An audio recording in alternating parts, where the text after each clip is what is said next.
Back on Morning Line, you should join us right now if you'd like to call. The number 737-7987 7587 if you have a question, a legal question for Clint Kelly, malpractice attorney here in town. And Clint, you know, it seems like every show you come on, we may get one or at least two calls from folks who possibly have a case, but the statute of limitations, expires. Again, the important thing, and we'll hit on this, I usually do this at the end of the show, but since we just heard from Jackie, if you have a suspicion, you can make the call to your office, right? And by the way, last week I referred someone else to your office again. You know, I get a lot of emails and questions about the law, and I said, look, I know someone who can do it. Just make the call. It doesn't cost anything, right?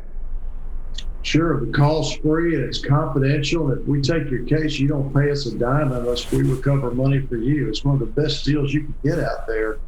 But I think there's a reluctance on the part of some people that pick up the phone and call a stranger and talk about some of the most private issues that, it's tragic that's happened to them. And I totally understand that. But we have staff in our office that know exactly how to discuss this with people. I do too, in a way that is comforting. And as I said, it's completely confidential. No one's ever going to know about it unless the person decides they want to file a lawsuit. And the worst thing that happened to you is I can say, hey, I'm sorry you don't have a case. But if you do have a case, particularly if your earning potential has been slashed or you've got huge medical bills and you may go bankrupt or your family's lifestyle depends on it, that's what our civil justice system is for. It's to make people whole who've been injured as a result of negligence, and there's plenty of it out there. It's just people have to call and have their claim looked at and just don't wait. If you know in your gut something wrong has happened, just call. And, then you can decide what you want to do after that. You talk about maybe a hesitancy to come forward, but you and I both know we've done some stories together with some high-profile cases of yours, and it just made me think of that one individual, the fellow who had serious permanent damage done to his genitals from one of those men's clinics. And yet, and he interviewed with me and was very open about it for no other reason, I think, to warn others. I have so much respect for him, but I just don't know. Refresh us on that case. I don't know. That settled, did it not, and worked itself out? It did, and he was. And I hear this from a lot of the people who've been injured, is they want to make sure it doesn't happen to somebody else. That is a crucial goal in their mind. What happened to him was he went to one of these male enhancement clinics and they gave him an injection of a mixture, kind of a witch's brew, that caused a reaction in his penis and it damaged it such that he could never have sexual relations again. And that is a procedure that's done routinely in a urologist's office. Those are people that specialize in that type of thing. But this was done in an office where people were not qualified to do it. Basically like kind of a doc in the box. And then wasn't even really a doctor. So anyway, we took it and got him a very substantial settlement, and that clinic went out of business. So that was one of the times where I felt like our lawsuit was a substantial factor in causing a bad clinic to go out of business. Yeah, and those types of clinics, I remember when we did the story, I mean, it caught my attention just from the fact of they're doing a procedure and you have urologists that are oftentimes part of your case as experts, but you can actually go to some of these places and they don't have an expert. When you say this, I mean, they must know that they're taking a chance doing this, and I'm trying to always put my mind into the mind of those who are doing this and saying, do they just figure we're going to take a chance on this, and because there's so much money to be made, and gosh forbid if we get busted, well, we just close up shop, but we've made our money? Yeah, that's exactly what the mindset was at this clinic. That's exactly what they were doing, is they rolled the dice on every one of these patients because they were making thousands of dollars a day running these patients in like cattle. And they knew that what they were doing was chancy, and they knew they didn't have the right expert position to oversee what was going on. But nonetheless, they kept doing it and kept doing it. And finally, they rolled snake eyes on a patient who was married and in his 40s. And I'll tell you, when you can no longer have sexual relations, when you're impotent, what that does to a 40-year-old man and to his 40-year-old wife is something that's beyond the time for us to discuss in this show. And this clinic did it. They did it knowingly. And as I said, we took them to task. Frankly, Nick, they didn't have enough money to pay for the claim. They just had enough to make a dent in it. But because of that, I think the insurer stopped insuring them, and they shut the doors and went out of business within 3 months after the settlement. So hopefully we kept some other men from getting injured by that same clinic. But that method, that way of making business is it's not limited to the sex clinics. I'll just leave it at that. So with that in mind, and I know we have a lot of viewers right now, if you could just share them, what is your advice for anyone, whether you want to go to one of those clinics to help for impotency or whatever, or any other condition? How do you know whether or not you're getting qualified treatment, and if the individual there is, trained to do what he's doing or she's doing to you? What would you do? How do you check that out? Whether it's a doctor at a hospital or maybe you give them more. You go to one of these stand-up clinics that are somewhere, whether it's a pain clinic, a fertility clinic, or whatever. How do you know? What would you do to try to at least get a sense that you're getting quality care?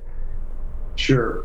Well, what you can normally find out on the front end when you look at these clinics, they'll have an About Us section or a physician section, and you can look up the staff and you can determine whether they're board certified. And that's what I would always ask when I get to the clinic, is whoever's going to work on me for whatever I'm there for. One of the first things I'm going to ask if I don't know is, are you board certified, and what are you board certified in?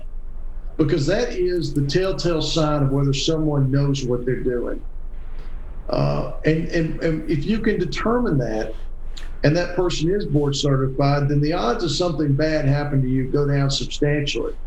Where I see a lot of bad outcomes are where physicians are not board certified in something. Mm-hmm. And they start going outside their field of expertise, and they wander into something else they probably don't belong in, because it's lucrative, because there's money in it, and they continue to do it, and then someone gets injured really badly, and that person who's injured, for whatever reason, didn't know to ask, are you board certified in this particular specialty? Yeah, and for whatever reason, you and I both know it. I don't know why from the time we're small all up, you are trained to question your mechanic when they're working on the car, but when you go to a doctor or a physician or someone treating you, you kind of just trust that they're going to be okay. And one thing I've learned from Clint is don't and always ask questions. There's no crime in that, and they should answer, right? Because your life's on the line. Yeah, but it's so funny. I mean, there are people that will be so much more diligent about, like I said, their automobile. What, you're working on my engine? What are you doing? Oh, they're asking all these questions.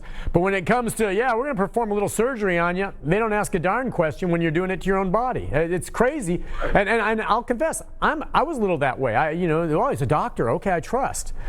Not anymore. There's a lot of fine doctors. Most of them are. But I'm going to ask questions always. Hey, we've got, before we go to the break, let's take a quick call from Linda. Linda, good morning. Hi, Linda. Good morning. Real quick. Sure. Clint, recently, I hope a person called you about an instance where her mother died back like in May, and a religious organization had come into the facility where we were staying, where I was in the room with her, and basically kind of forced her to sign over everything to this religious organization. And the daughter could not even get her mother's her mother's body at the funeral home. And I don't know if she ever did get in touch with you, but I sent message through someone to her to get in touch with you. So I didn't know if she ever called or not. But the facility where we were would not want me to testify against them about the care that this woman got. So they didn't think I was lucid because they kept me on pain medicine, but they didn't know that I have a high tolerance. So I've even got audio on my phone from the care that we got in that facility. So I don't know. I can't give you the name out loud, but okay. I was just wondering if you kind of remember a situation maybe within the past couple of months. All right. Clint, does that ring a bell? I haven't heard anything like that. May not have so gotten I didn't to your get that point. call. Yeah, and again, you would not be someone dealing with some kind of a state issue where it was signed over, but if she's saying that they've got proof of poor care, kind of like this case that you just finished that Jennifer Krause was reporting on, it's something they could look into. Look, Linda, have your friend call Clint's office again, and maybe they did call, and they're not going to get you on the phone. They're going to get one of your assistants, right, Clint? Yeah, but I would have heard about this, Nick, because everybody who calls my office, even if they're not speaking to me, every single call is written up in a report and submitted to me for my approval and for me to examine. So believe me, if this case had come through the door, I would have heard about it. I would have been interested because what I was curious about, what was signed over to this religious organization. There are rules that you have to follow when allowing people into a facility. But I would have remembered this. Okay, interesting. Well, Linda, obviously, if it just happened this year, you still have time. Make sure you get your friend to give a call. And at the end of this program, we'll have the contact information up for Clint. So it's something for him to check out. Well, listen, we'll take a break. When we come back, we've got Tom and others on the horn in our final segment with Clint Kelly right after this.